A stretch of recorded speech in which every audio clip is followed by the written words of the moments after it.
Just some news out of IndyCar. Hailie Deegan announced she's going to be going to race full-time next year in Indy NXT, which used to be Indy Lights, which is essentially their Xfinity series. So she's switching open wheel.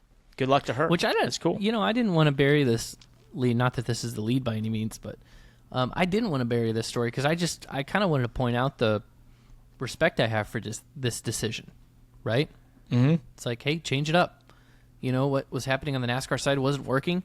The money, I don't want to say the money's drying up for her, but like Monster isn't quite there like it was a couple years ago.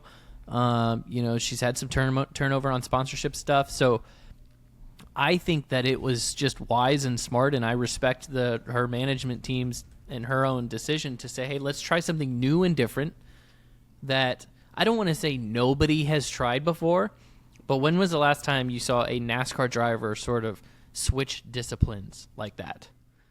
Right? Yeah. Like especially at that point in her career, that's a big risk, but also probably, I don't think it's a big risk. I think it's just a smart move. I think it's like, what was going to be inspiring about her signing a truck deal next year? Nothing. What was going to be inspiring about her signing another Xfinity deal next year? Nothing. Like, nope. She'd try the same thing over again and expect different results. So I don't, this is no real, this is no comment on my opinion and I'm not asking for anybody's opinion on what they think of her as a driver, right? This has nothing to do with she sucked or whatever you think of her, right? I think it's just like, hey, she ran trucks for a couple years, she ran Xfinity.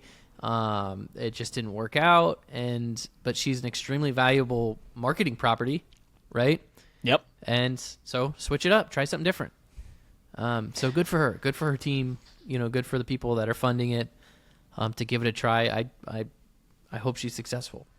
I think it's cool, and I actually did an Indy Lights test when Swan Racing folded in September of that year, and thought about doing a similar switch. But at the time, and I actually got very close to a deal in a really top car that required very little budget from me. But at the same time, there was a truck opportunity that was going to pay me. And I made the decision to get paid as opposed to having to pay at the time for that one, or try to put the budget together, that sort of stuff. And so in retrospect, I wish I did both. I wish I tried to do both that year. It would have been really cool. I didn't, but I applaud her. It's going to be a large undertaking, a huge difference to what she's driven, but you know what? Why not do something different? Shake it up. There's a lot of momentum in the open wheel side. There's, there's avenues that could lead to being a part of the F1 Academy, possibly, that sort of thing. So Indy 500.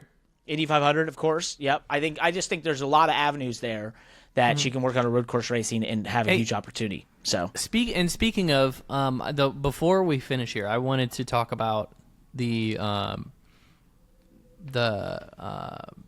what we heard from Mark Miles about why they went with Fox. Okay. Did you see this?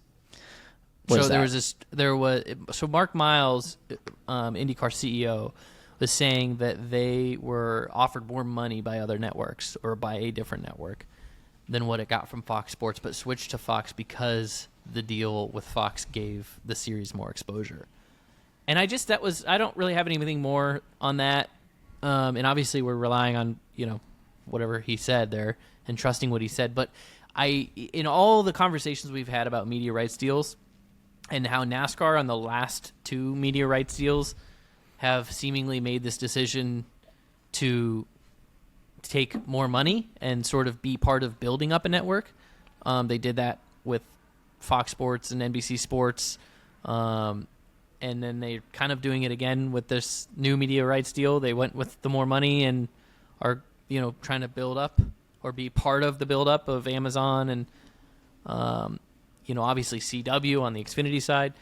I think it's interesting that maybe IndyCar kind of is going a different direction and saying, hey, we're taking less money, but we're going to maintain, we need some exposure, right? We want eyeballs. And so I just think that for those listening that follow racing and plan to follow racing for a long time, just plant that in your head and remember that.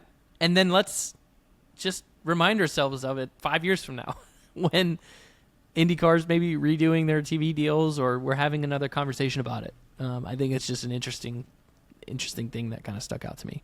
No, it's a great point. It's a really great point, and it's a great. It'll be great to track how they do as opposed to the new rights deals for NASCAR. And actually, NASCAR kind of hedged their bet with the CW deal for Xfinity, which is a basically over-the-air linear channel that is is available in almost every home, 99.9% of the homes. So they kind of, with the Xfinity Series, went that exposure route. Even though it's a network that's not known for sports, they're investing in sports, that sort of thing. They have the access. And, the Cup Series being on Amazon and Turner, Max and Amazon Prime, it's, they're obviously, we'll get an idea of how those work versus just being on straight network, which is something that all the sports are going through. So it'll be interesting.